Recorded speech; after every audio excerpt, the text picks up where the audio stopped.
So good afternoon, everyone. Thank you for being here. First of all, I wish you are and your loved ones are fine and healthy in this exceptional time. As you know, you are going to participate in this webinar organized for Operations Council. And you know already the agenda that we have.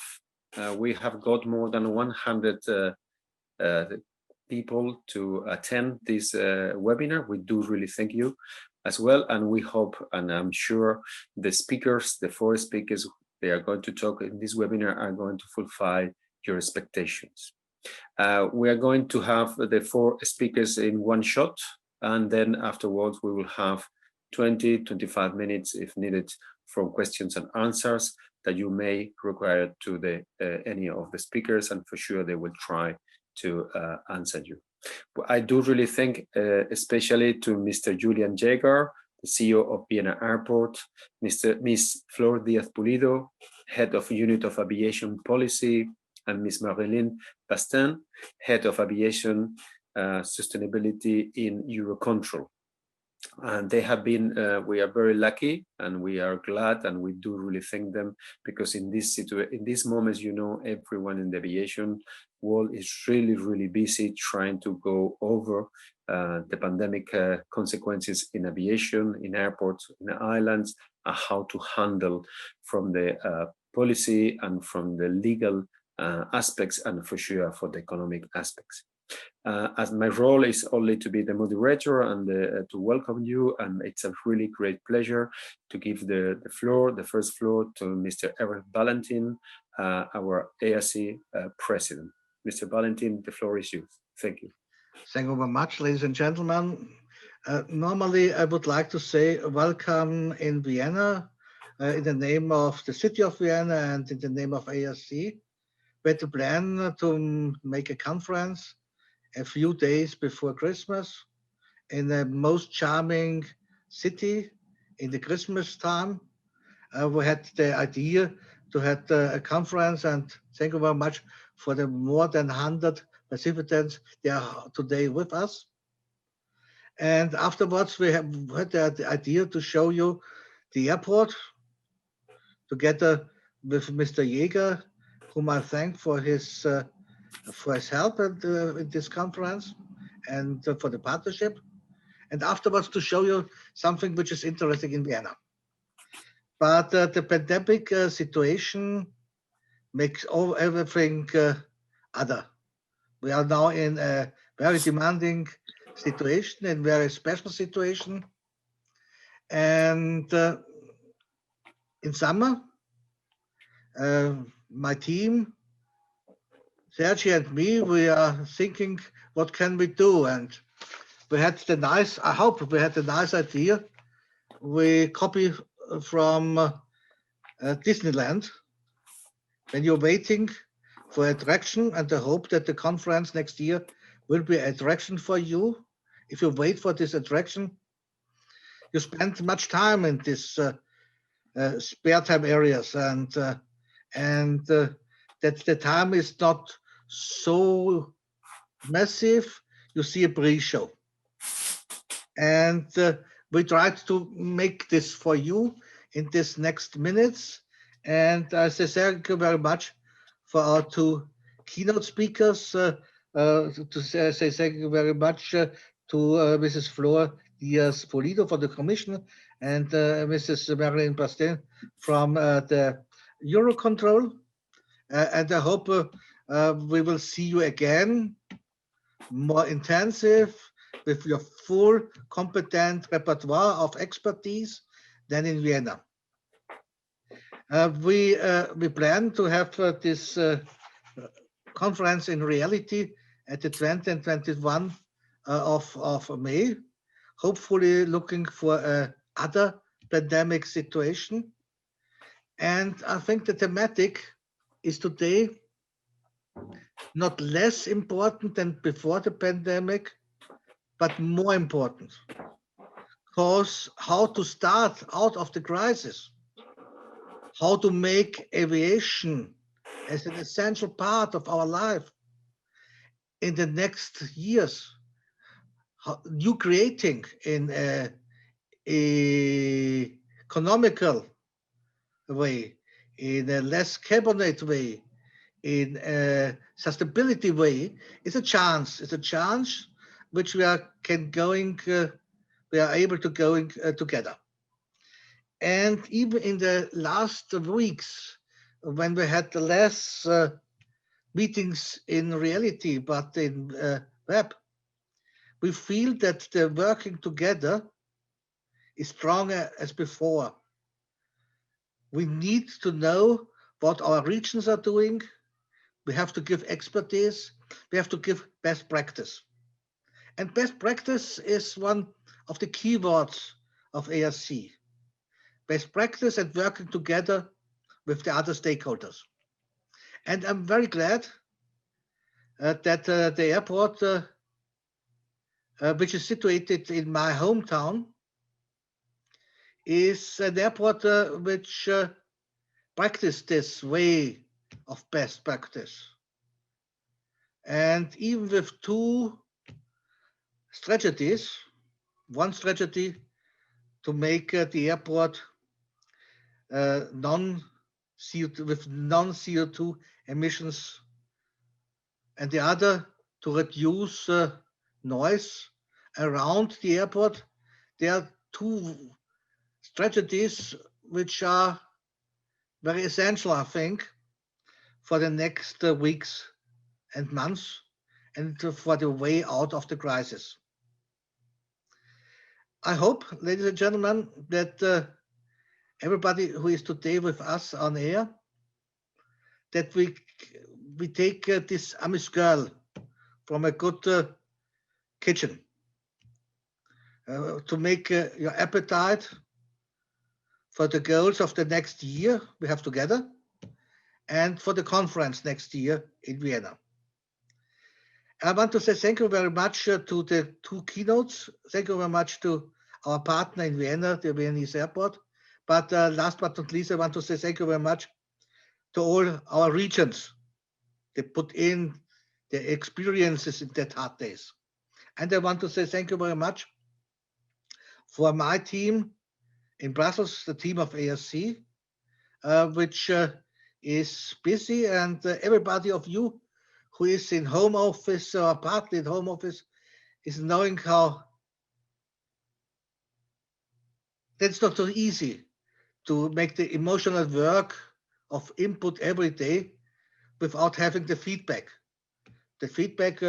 which make human life human, the feedback of the person with which we are working together. Thank you very much to be with us. Thank you very much for attending this conference and preparing. Thank you very much to the keynotes, and thank you very much to all they work together, that the next year is a better year, not only for ARC, but for us all. Thank you very much. It gives back to Sergi. Thank you, Erich. Thank you. Thank you very much. I think thank you for your comments to the Secretariat of ARC, and thank you for your welcome words. I give then now the floor to the CEO of Vienna, who for sure is not having his best year, because it's really, really hard. We know, all of us, but one thing is to know it and one thing is to live it. Mr. Jäger, please, the floor is yours.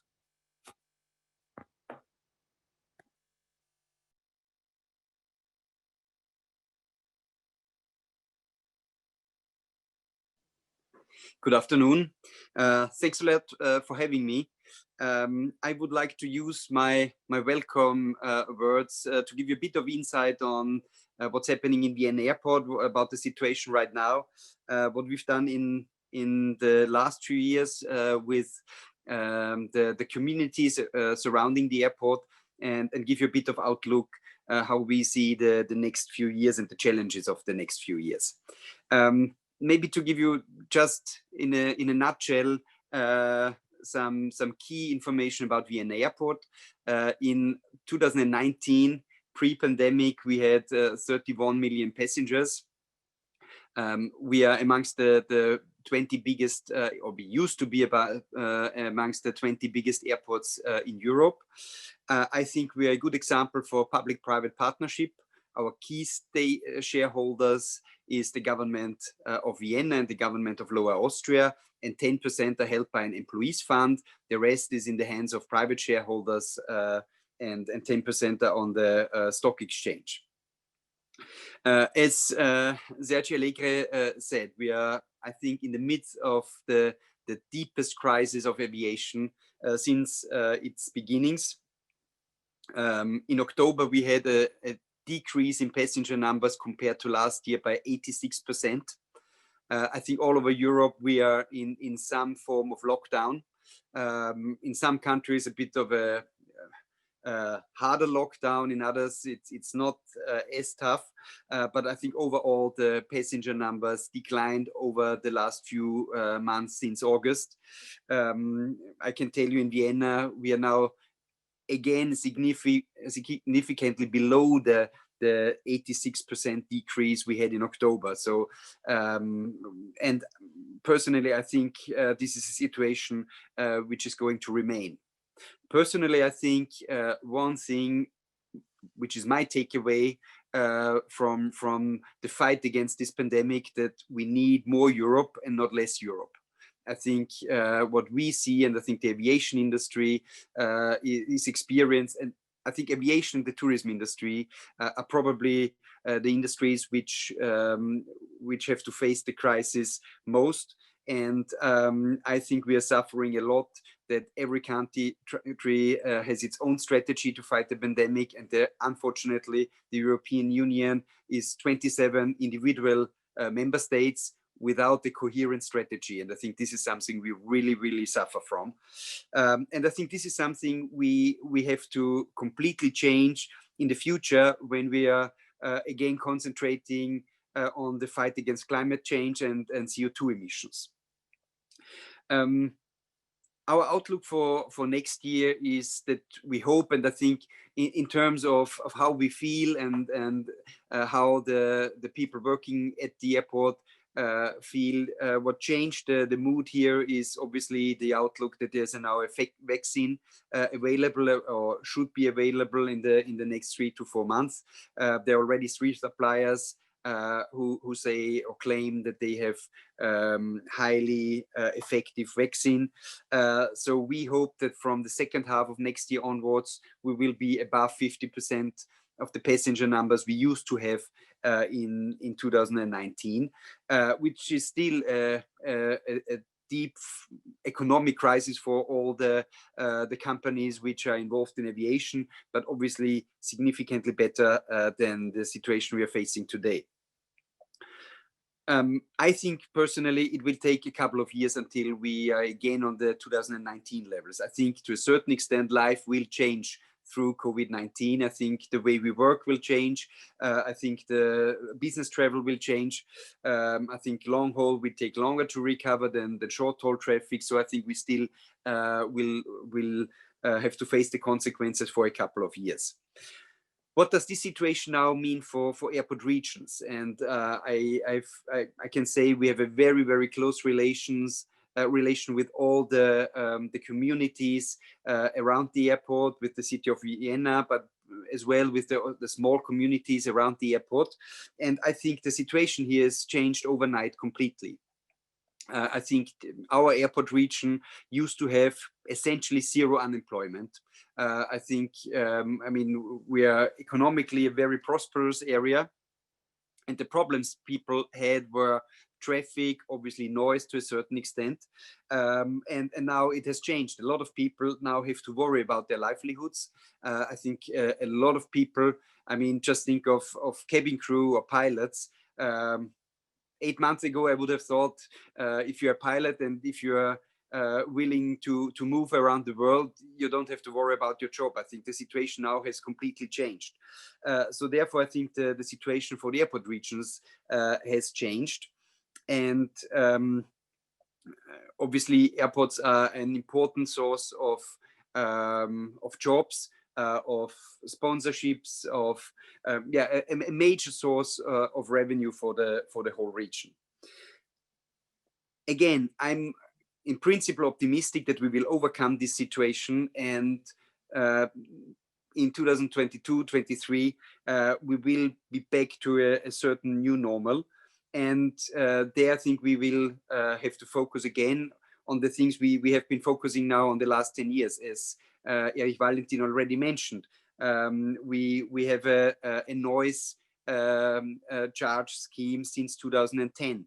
It used to shift 4 million revenue from noisy aircraft to less noisy aircraft. We are going to expand this noise scheme now with this year, and increases up to 11-12 million euros. As an airport, we have reduced our CO2 emissions in the last 8 years by 60%, even by 70% per passenger. So I think these are the challenges of the future. I hope we will overcome COVID-19, but we still have to overcome the climate crisis. And I think this is an area where we need a common European approach. My personal conviction is that the most important thing we have to focus on is sustainable aviation fuel. I think this is the best chance to significantly reduce CO2 emissions in the whole industry. And I think there we need a common European approach in the next few years. On a personal level, I do hope that we will have the problems we used to have in the past again. So we talked a lot with NGOs, with the local communities about noise and how to avoid noise. Today we don't have to have these discussions. I hope these problems come back in the near future. And personally, I really do hope that we manage to meet next May in Vienna. I think Vienna has not lost any of its charm during the pandemic. I think Vienna is one of the top tourism sites in Europe.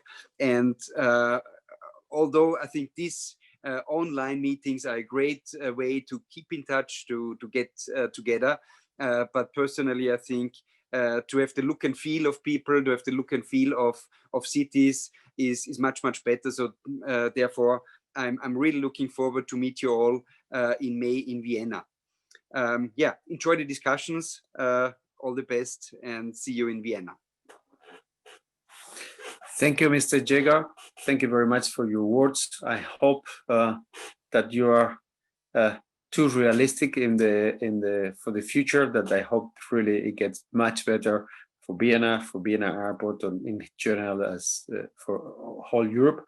And in that sense, I do really wish that we can be again in live with you and with your staff and with your team in your facilities. We know that you have enlarged them, especially to have events, to host events, and to get other activities, and not only to get a plane and to wait for your family and your friends. Thank you very much, and good luck with all your work that you are doing in these very hard times that we are living. Thank you very much. With no more transition, I give it's a pleasure, a personal and a professional pleasure to give the floor to Miss Flor Díaz Pulido. As you know, she is the head of unit of aviation policy of the European Commission. It's a personal pleasure because she is one of the persons, not only in Brussels, not only the European Commission, who has more positive attitude, optimistic position, and she is really giving good atmosphere and good vibrations to any meeting, digital or in live. For sure, live much better.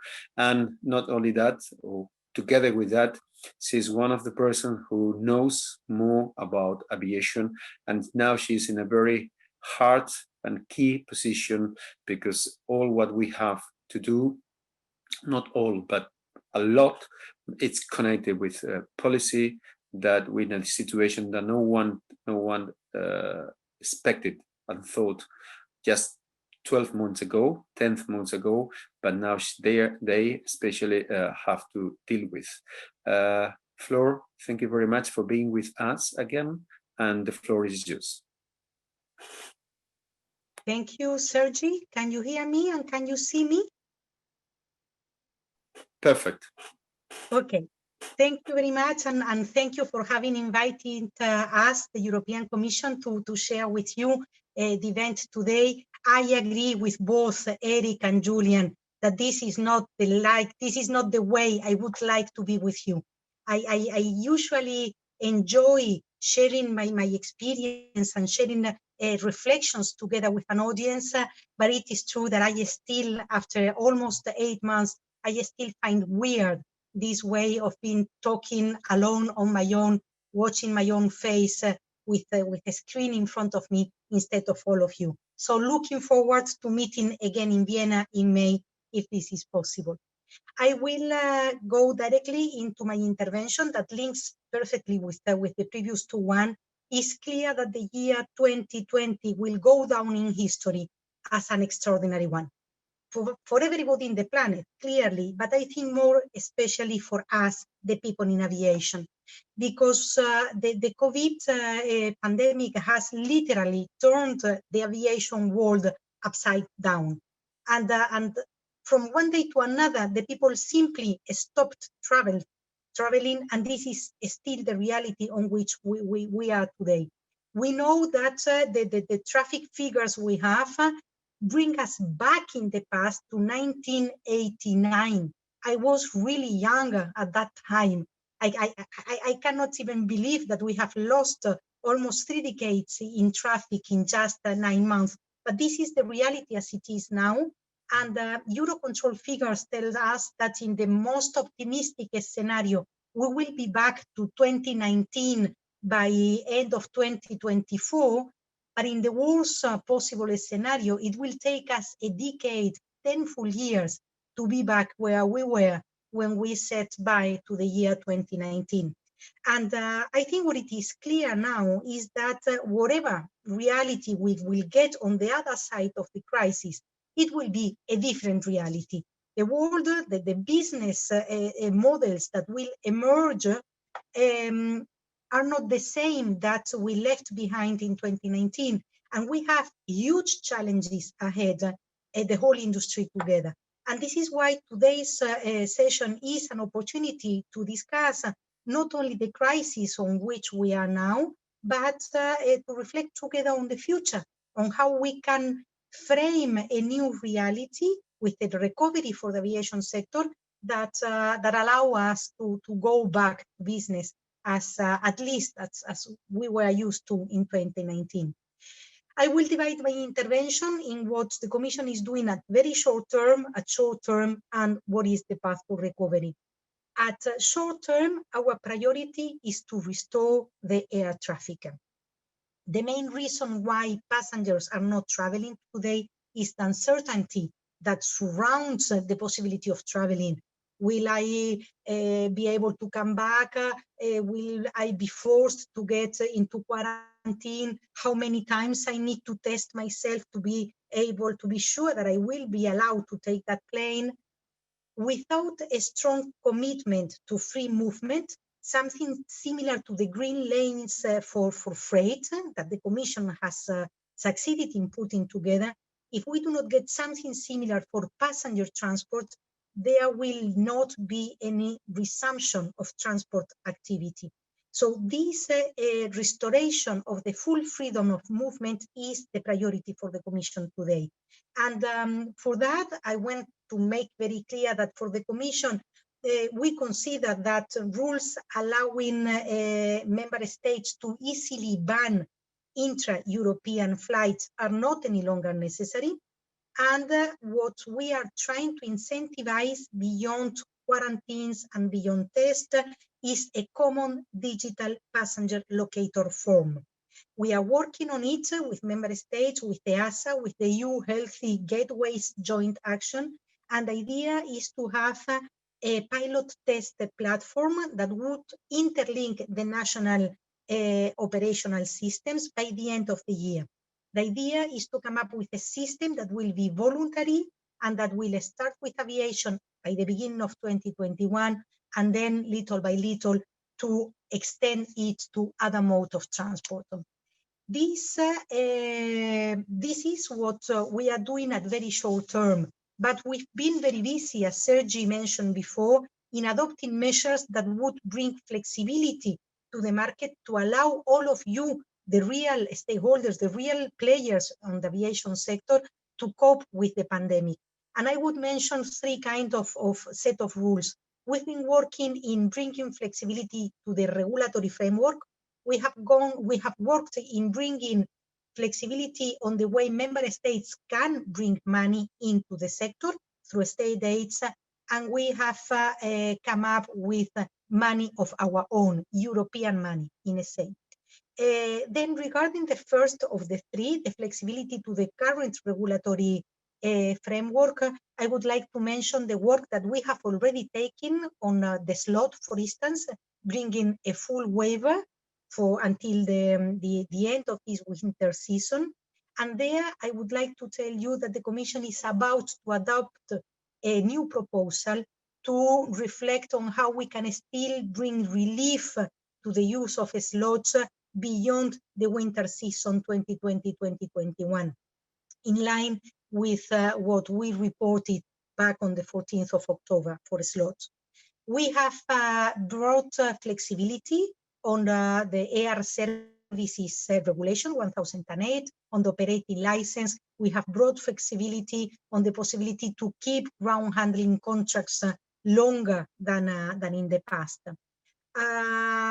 Regarding state aid rules, you know that we have adopted a temporary state aid framework for liquidity and recapitalization. Sorry, it's a long word.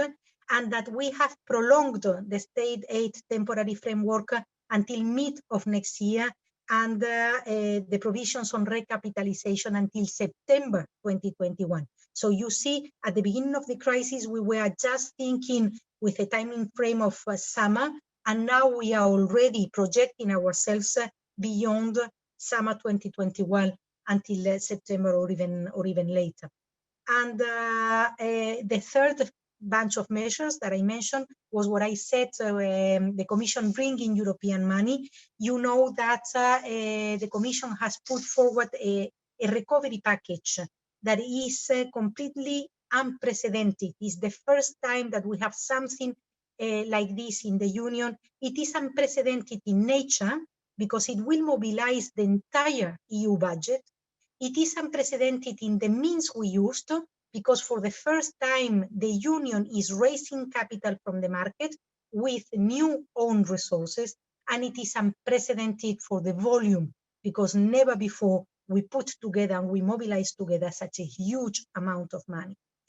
This is what we are doing now at short term to start the recovery.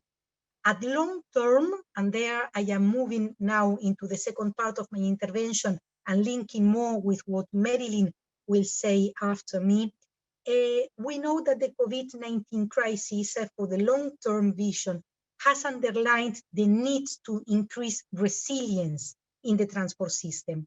Resilience both for known crises, we know that every X number of years there is an economic crisis, but resilience for unknown crises like this one. I am old enough to have lived with aviation the volcano crisis, and for many years we thought that the volcano was the worst we could imagine.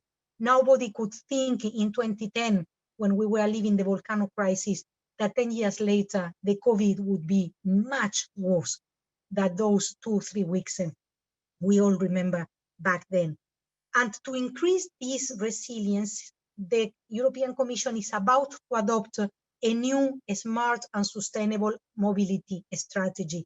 It will be adopted beginning of December. I cannot tell you much, I cannot reveal today much of the content of this new strategy, but what I can tell you is that the two big pillars that we were already thinking before the COVID, digitalization and sustainability, are here to stay. We understand that these two pillars are essential to ensure the resilience of the whole transport and of aviation. And this is what you will find in the future strategy. I am trying to keep myself a bit shorter than that thought, because I think it is much more interesting for you to have the occasion to ask me questions. So I will not dwell more on the sustainability and digitalization strategy, and I will go directly into the sustainability part of it. You know that aviation needs to decarbonize. You know that we need to reduce 90% in the transport-related greenhouse gas emissions by 2050. And for that, aviation needs to play a part. We cannot say any longer, we cannot rely any longer just on the decarbonization of the road transport. We need to decarbonize ourselves.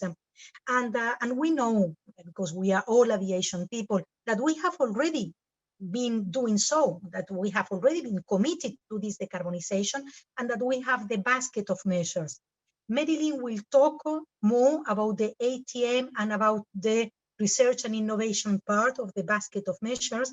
I would like to focus myself on the, let's say, the more legislative part, on the market-based measures, the revision of the ETS and CORSIA, and the sustainable aviation advanced fuels, which are measures in the Commission work program for 2021. So if I stop a second on CORSIA, I think we need all of us to congratulate ourselves, because aviation has been able we are the first economic sector who has agreed on an international agreement to decarbonize. And this international agreement, it is CORSIA. CORSIA will kick in as of 1st of January 2021. So in just a couple of weeks' time, in 6 weeks, CORSIA will be a reality. And the ICAO Council adopted the final elements, implementation elements for CORSIA a couple of weeks ago. More than 86 states worldwide have committed to apply CORSIA from the voluntary phase, among them the 27 member states of the European Union and the large majority of our neighbors. We have the United States committed to apply from the voluntary phase as well. And therefore, we really think that CORSIA will be a success. Of course, we all know that with the decrease of international traffic, it means that there will be a decrease in the emissions, and that the benchmark that is now fixed in 2019 will likely not be reached in 2021. But what is important is to recognize the level of ambition in CORSIA and the fact that states around the world are still committed to apply it from the very beginning. Regarding the ETS that covers aviation, there is a commitment from the European Commission to put forward a new proposal revising the horizontal ETS and the aviation aspects under ETS, and to implement CORSIA into EU law through a revision of the ETS directive.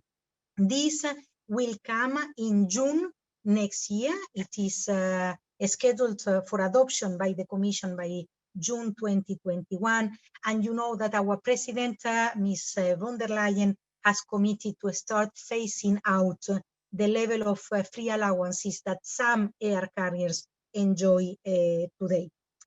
This is what I wanted to tell you regarding ETS and CORSIA. If I move forward now to the second leg of the basket of measures that I will deal in my presentation, this is the legislative action that the Commission has in our work program for end of Q1 2021. The idea is to come up with a mandate to impose the use of SAF blended with conventional kerosene in the European Union, in all the flights taking off from the European Union as soon as possible. As I said, our legislative proposal is scheduled around March 2021, and we clearly consider that SAF is the way to decarbonize aviation at short term. At mid-term and long-term, Marylin will tell you about hydrogen, about the hybrid planes. At short term, what we have here to decarbonize is the use of SAF. We can use them up to 50% blend with conventional kerosene. We know that the problem is that these SAF do not exist today in the market. We know that the reason why they do not exist is a kind of catch-22. situation, the price gap is so big that there is not enough demand, and without enough demand, the supply side do not find attractive the production. So the European Commission intends to kick into this chicken and egg problem and try to solve it to incentivize the production and the consumption of SAF. We know that there is a momentum. Several member states are already thinking about these similar measures.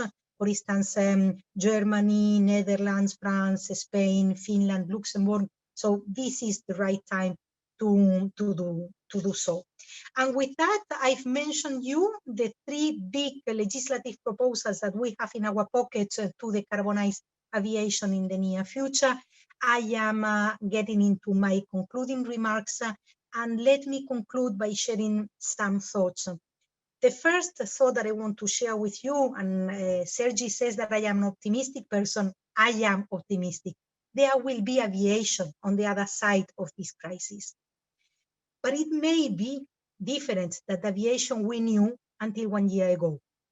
We must be able to accompany and to anticipate the transition to ensure that the new normal keeps our big drivers in sight. And to do that, I think that we need to target the same level of connectivity that existed before in 2019. Maybe we need to accept that this level of connectivity shall become multimodal and not only aviation. This is part of the reflection that I would like to have with you today. The second thing, the second thought I would like to share with you is that we need to target a new kind of sustainable mobility where we place the demand side at the heart of transport, allowing the citizen to feel mobility as a seamless journey, instead of focusing on a segment of that journey for the passenger. That means more integrated ticketing, it means more intelligent ticketing, and I think part of the discussion we need to have in Europe is how to ensure that these new players or the current players with new ideas stay European, that we keep the ticketing and the selling of aviation tickets a European market and not just an international global one. And I'm getting to the end of my conclusion. I think we need to keep a healthy, a versatile, and a sustainable internal market. And that means both accompany current structures through a likely process of consolidation, restructuration, or exit the market, while making sure that we keep the necessary flexibility in our rules to open the market to innovative newcomers who can keep up competition for the sake of the competitiveness of our aviation sector and for the sake of the passengers and the consumers. And this is, Sergi, what I wanted to convey to you today with this. I thank everybody. I hope I've been clear. It is impossible to know without seeing you. And I would like to give you back the floor, Sergi, and to welcome Marylin. Thank you very much, Flor.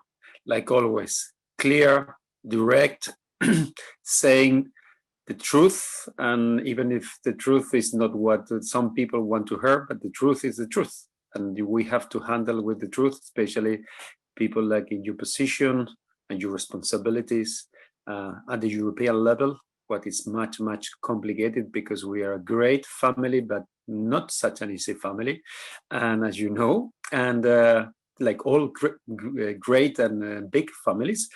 But I think that the words you have shared with us, your thoughts and what you are going to develop from the Commission, it's really a very helpful guidelines for the future. Thank you, Flor, really, indeed.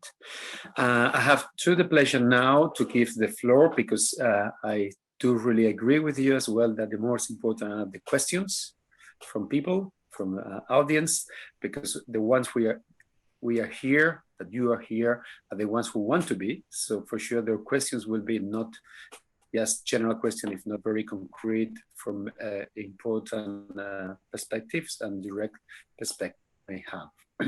It's a pleasure for me too to give the floor now to Ms. Marylin Bastin. She is the head of aviation sustainability in Eurocontrol. She has reached this position not a long time ago, and from my contacts with her by internet, I mean digital and in life, we had the opportunity, a great opportunity to meet in still in life in September this year. She has a lot of new energies. She has a lot of new ideas. She has a lot of new goals. She's going to be supported by her great team. And it's a pleasure to see how people like Marylin is getting in the game. She is in the game for a long time, but now in a very key position for aviation, airports, citizens around the airport, regions, etc. So Marylin, it's a pleasure. Now the floor is yours. Thank you. Thank you, Sergi, for the kind words. It's very appreciated. And I would like also to thank Erich and ARC for this invitation and for giving me this opportunity to present a more operational view about aviation sustainability and airport sustainability challenges. Is it possible to have access to the slide, please? Yes, please, Marylin, you have to request it. I cannot give it to you, but you can request it. It's done, sorry. So my name is Marylin Bastin, and I'm the head of aviation sustainability at Eurocontrol. And for those who don't know Eurocontrol, it's a pan-European civil military intergovernmental organization with a mission to support European aviation. So here, you know, the goal of this presentation is really to explain you the challenges around aviation and airport sustainability and how you could maybe help to the green recovery, because everyone has a role to play, and I would like to show you how it could be possible. So it's not a secret now that the Green Deal that has been mentioned by Flor just earlier, and I would like to thank her also for the very good speech, because now, you know, it's a high level that I have to do as well. So the European Green Deal put a lot of pressure on our shoulder. Definitely, we have no choice. We have to decarbonize. We have to reduce our emission. And as climate change is a global problem, you know, we need also global solution. And according to me, it's really nice to see now that the entire aviation industry, the aviation community has committed, you know, to climate targets. It's quite important. And I really recommend you to read this attack report, in which you will find a lot of information about how the aviation sector is going to decarbonize, at least at global level. It has also been mentioned by Flor, the fact that we have a different basket of measures at global level, which is of course quite good. And a lot of activities are also ongoing at ICAO level. So it's really good to see this. On the other side now, in Europe, the targets, the climate targets are even more ambitious. So it's really good to see this, because I think that it's quite clear now for everybody that airports, airlines, INSPs, even the industry with the last announcement of Airbus, we are all committed to reduce our emission. And the last report that has been published a few days ago, that I also recommend you to read, the Aviation Roundtable report on the recovery of European aviation. It's also a good document to read, because again, it shows that the entire aviation community is really willing now to deal with the climate change. And it's quite important message, because another issue we are facing now, it's the societal acceptability of aviation, you know. In my opinion, I'm really convinced that aviation is a sustainable transport solution.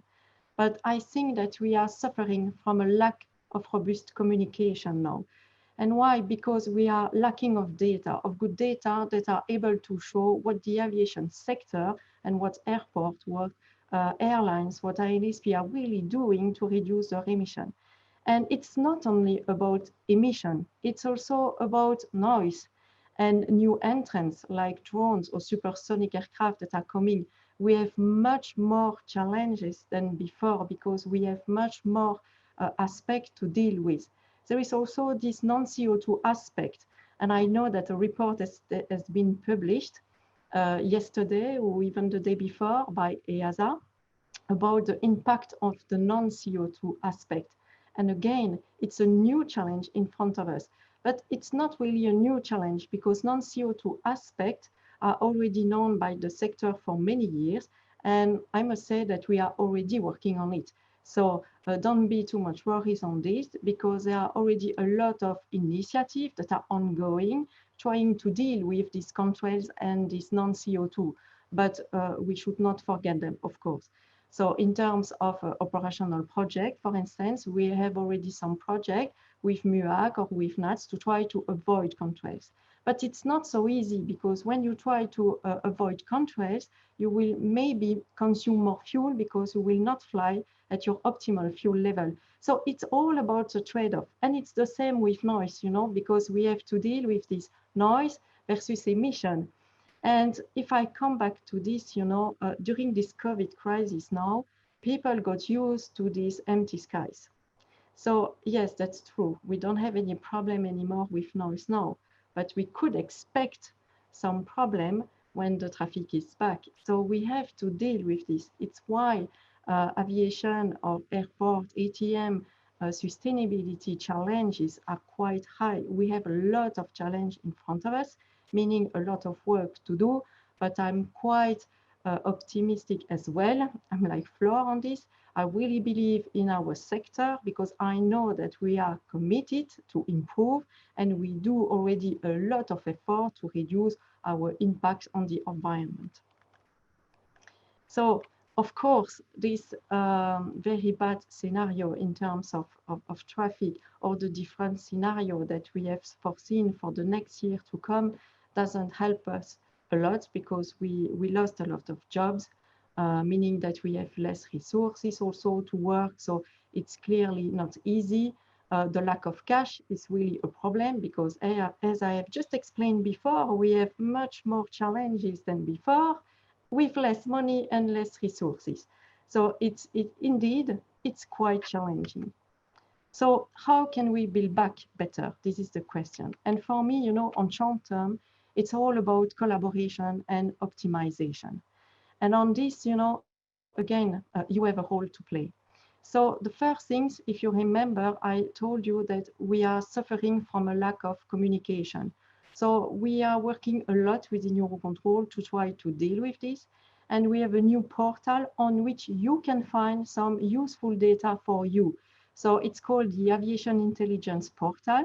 You will see the link on the slide. This is free, this is public, it's for every one of you. And it's about environment data, but not only about environment data, it's also about capacity and other stuff. But now we are also implementing an air portfolio tab in which you will find a lot of data for airports. So I think it could be useful for you if you want to know more about the environmental performances around your airport. It's a good tool. And we try also to improve this platform.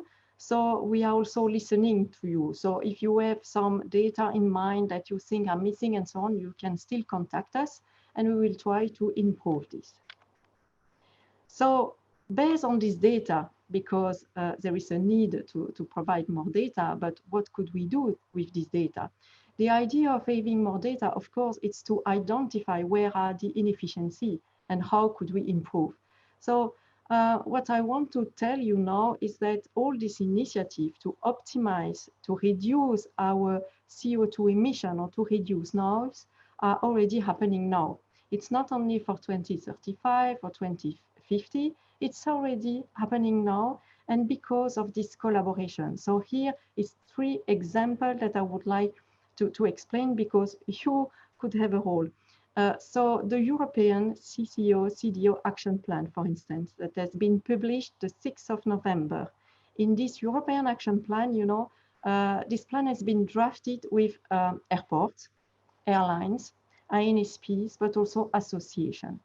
And you know, in the core document, you will find some recommendation for each involved stakeholder for optimized descent and optimized climb profiles, but also for local authorities. Because as I was telling you, everyone has a role to play. So even as an authority, for instance, you could have a role to optimize a descent profile or climbing profile. So it could be surprising for you, but you have also a role to play in the optimization of our operation. And in this document, you will also find different appendices in which you have very concrete guidance, also training or an indicator, how to monitor, etc. You will find a lot of good material that you could use and that could maybe help you to optimize your operation at or around your airport. Another example, which is more at ATM level.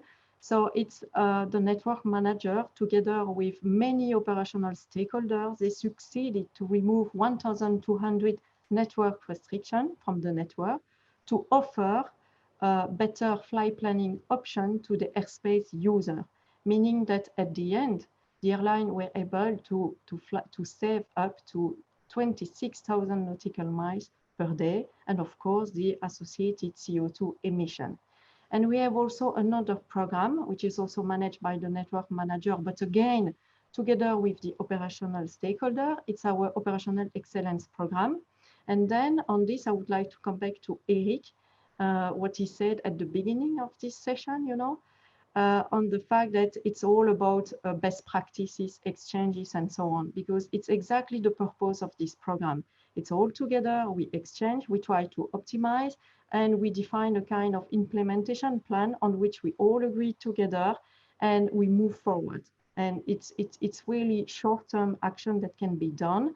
And in a COVID crisis situation in which we have a lack of cash, this exchange of information, of best practices, this collaboration for optimizing, it's quite good. So it means that already now we can do something. So another main point for us, it's again about collaboration and optimization. It's the collaborative environmental management concept.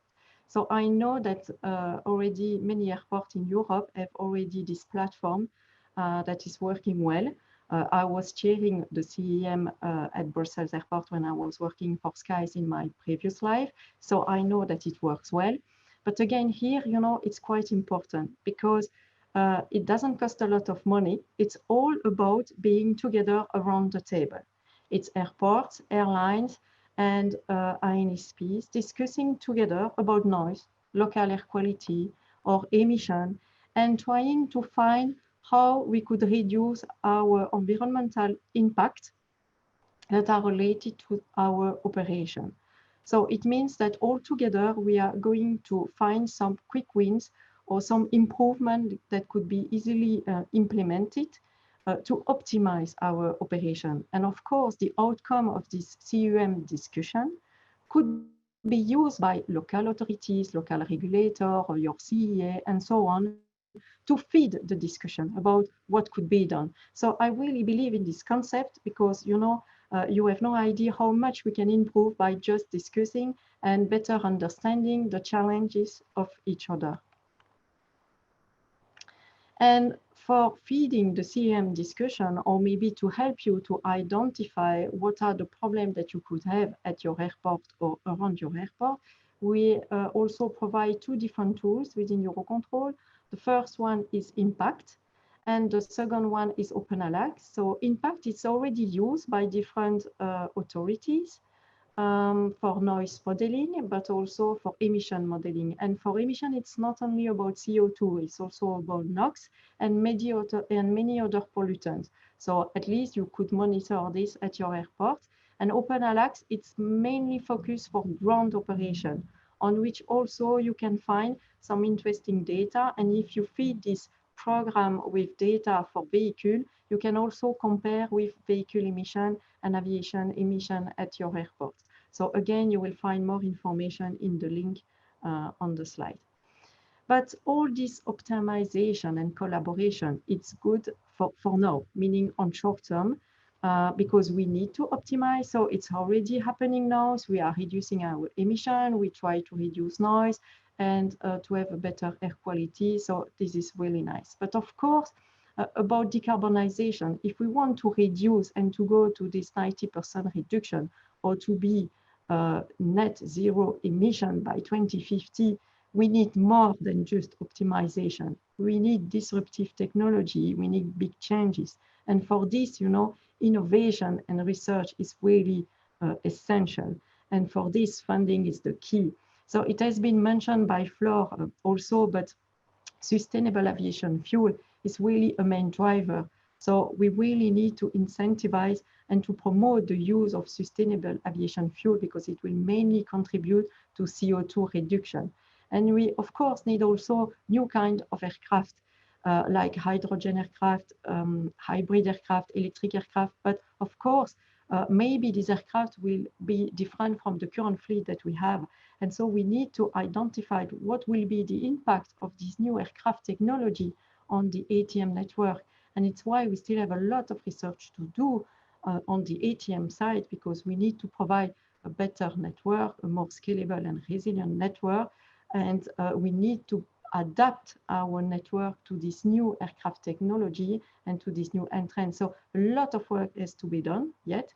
And we have just signed the new CESAR-3 joint memorandum of understanding program a few days ago, which again, it's a commitment from many industries and stakeholders to work on optimization. And of course, Aviation Green Deals project are part of this CESAR-3 program. So it's quite promising, but of course, funding is really the key. So now, if I want to wrap up what I have said so far, so the COVID-19 period has given us a breathing space to test new ideas and concepts, meaning that we have optimized our operation. But of course, the challenge now, it's not to put this optimization aside when the traffic is back. So we need to find a way, you know, to keep this network as optimized as possible. And to do so, this operational excellence program that I have referred to before, or the CESAR solution, are really the key. Another thing that is quite important as well, is to know that the entire aviation community now is committed to climate target and to zero net emission by 2050. So a lot of initiatives are already ongoing, and the decarbonization of the aviation sector has already started. But of course, it's not only about CO2, it's about also non-CO2, NOx, noise, local air quality and local community. We should not forget them, and we should work on all these different dimensions of aviation sustainability. And as I said, for boosting the decarbonization of the aviation sector, we really need new aircraft technology like hydrogen, electric, hybrid one, and sustainable aviation fuel will play a role. So we have all a role to play. So I will just say, let's do it together. Thank you. Thank you, Marylin. Thank you especially for this ending, for this let's do it together. This is what one of the goals on, and one of the the big guidelines of Operations Council. All of our members want to really work as close as possible with the airport, its place in their territory, because we do really think it's the best way to work to get more profit in all sense, with less negative impacts for the airport, for the citizens, for the local communities, for the local governments. Yes, you to know, you have mentioned the collaborative environmental management. Just 1 hour ago at the assembly, the autumn assembly of the Operations Council, the members have approved by unanimity, mainly the 100%, to support this proposal of collaborative environmental management, because we do really believe, not only in theory and words, but too in practice, like you do, that the collaboration is the only future we have for our aviation sector and our airport transport world. Thank you very much again, Marylin, for your words. Now it's the time for, as it was placed, we are really fixed on time, in the time we were supposed to be. There are a lot of questions, but we're not going to, like always, be able to get all of them. There is one question what is clearly addressed to Ms. Flor Díaz Pulido. There are a few, but I will take probably the one who I think it can be more interesting for her, and especially for the audience to hear the answers. And the question says like that: why is Corsia considered a success given it's too cheap to decarbonize the sector and will not lead to airlines having to offset any emissions until at least 2027? This, of course, is a question with two opinions for the person, for the attendee. Thank you, by the way. The question follows: why doesn't the European Union lead the way and reintegrated outbound and inbound flights in the European Union ETS? Flor, I suspect that you have got this question more times, so it's a pleasure that you please get now the floor to answer it. Okay, thank you very much, Sergi, and thank you for the person in the audience that asked the question. Corsia is indeed a success, and I hope that by the end of my answer, this person will be persuaded that I am right and will help me to convey this message in the future in different fora. And I think the problem is that sometimes we mixed our regional perspective with the international one. So allow me to separate my answer in different aspects. First of all, Corsia is a success because for the first time at global level, we are able to report and we are able to monitor and to verify in a very precise way the exact amount of international flights emission globally. The best way of solving a problem is always start by recognizing the problem. Secondly, by measuring the problem. And third, measuring the problem in a transparent way that everybody can rely that the data that is being shared is reliable data, is really how reality is. And this is, for me, the first big success of Corsia, because once we start reporting, we create an international momentum. We create awareness. As of until today, nobody really knows how big is the emissions in, I don't know, in whatever country in the world. As of now, thanks to Corsia, we will know that. We will know that by member, by state, by international state, and we will know it forever. I know that Corsia in principle is until 2035, but it is clear that one such a scheme is set up. The vocation of that scheme is to stay in the future. There will be revisions, there will be improvements, but Corsia is here to stay. So first of all is this transparency and the political momentum that it will create worldwide. The second thing why I believe that Corsia is a success is because it is an international agreement, that it is obligatory for all ICAO parties. It means that differently to Paris Agreement, member states of ICAO cannot jump out of this agreement. They cannot decide not to apply Corsia as they may decide not to apply Paris Agreement.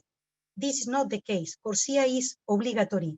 So now we are going through a voluntary phase, the one that starts in January. It is voluntary, but once the voluntary phase is over, Corsia will be applicable everywhere in the world. And India, China, Russia, United States, European Union, everybody shall apply the same rules everywhere. And this is in itself an achievement. We will be the first economic sector with such a global understanding and obligation.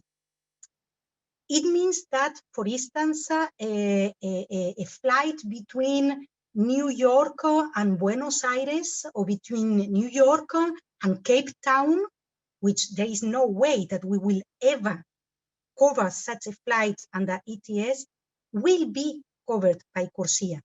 And they will have to offset their emissions. They will have to report their emissions, and they will have to offset these emissions. This is, from my point of view, a huge success. It is something that goes beyond what we could, with our climate diplomacy at European level, ever achieve under any ETS. And this is the merit of CORSIA, because as I said, CORSIA will become obligatory for everybody. I understand that due to the COVID crisis, CORSIA will not immediately have the same effects that we all thought it would have as of 2021. But it is a little bit the same that happens under ETS. Clearly, the amount of money that air carriers shall pay next year for the emissions under ETS in 2020 will be much less than the amount they paid for emissions in 2019. And this is not the fault of ETS. This is not because ETS is a bad scheme. ETS is a very good law. It is a pioneer law, but the COVID has got such an impact on aviation emissions that they have dropped. And the same effect happens in CORSIA. This is why it's not that the level of ambition of CORSIA has decreased or it is not good enough, is that the COVID has got an impact on the aviation sector. And one of the few positive sides that this impact has is that emissions have decreased. I am getting to the end of my answer. I understand that from some regional perspective, a full scope ETS could be the best answer. I will not get into that question because this is for the college to decide next year. As I said, we have scheduled for 2021 the revision of the ETS directive to accommodate CORSIA and to accommodate other aspects of the aviation ETS. So you need to wait until June to see which will be the future scope of ETS and the future scope of CORSIA. But what I can tell you is that with an international agreement ongoing, it is extremely difficult to ask big third parties like the United States, for instance, to accept the application of European law on their territory or on their flights. We all know how difficult it was in 2013 to try to make ETS full scope applicable. Now we have an international agreement. So I think the best will be to make both coexist in as much as possible, and to take to work with both, with ETS and to CORSIA, to decarbonize international aviation and intra-EU aviation as much as we can. That's my answer, Sergi. Thank you. Thank you indeed for your clear and direct answer. And my opinion is that it's really, I totally agree with you. I mean, being in politics for a long time, really to have these agreements, I think it's so great and complicated. And as you mentioned, it's the only global agreement in the transport sector. So for sure. And the first time, I think never nothing is the best. The best comes after the first. But if you have not the first, you have not the best. So in that, I totally agree with you. We have another question now from for Marylin. It's the question is: it's Eurocontrol working together or nearby with EASA about the eco level? It will go. Do you think it will go on, or because the situation of COVID, so it will stop? So in fact, it's two questions. Okay. Thank you, Marylin. Yes. Yes, we are working with EASA. Now, for the eco label, no, we don't, because ATM, it's not part of the eco label. But still, you know, a few months ago, when we discussed the possibility of an eco label for ATM or INSP, there were some INSP that were quite open to it. And so we decided that we would maybe create a working group working with INSP for more transparency. And in fact, now this working group is live, you know. We have many INSPs, almost 20 INSPs are participating to this working group, but it's not at all an eco-label working group. But the goal of this working group is to work on more transparency and how INSPs and ATM could better communicate on environmental transparency. So it's not at all an eco-label, but we are working in this working group together with EASA because it's part of our joint work program between Eurocontrol and EASA.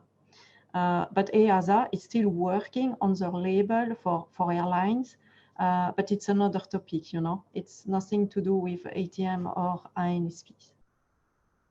Yeah. If I may, Sergi, I would like to complement. May I? Sure, Flor. Thank you. Yes, indeed, Marylin is completely right. What I wanted to say is that the environmental label that EASA is doing the technical work with the aim of coming up with an environmental label in the future is still ongoing. But the European Commission will adopt next year horizontal measures regarding environmental labels in general, and for instance, a horizontal framework to avoid, let's put it in a shortcut, greenwashing.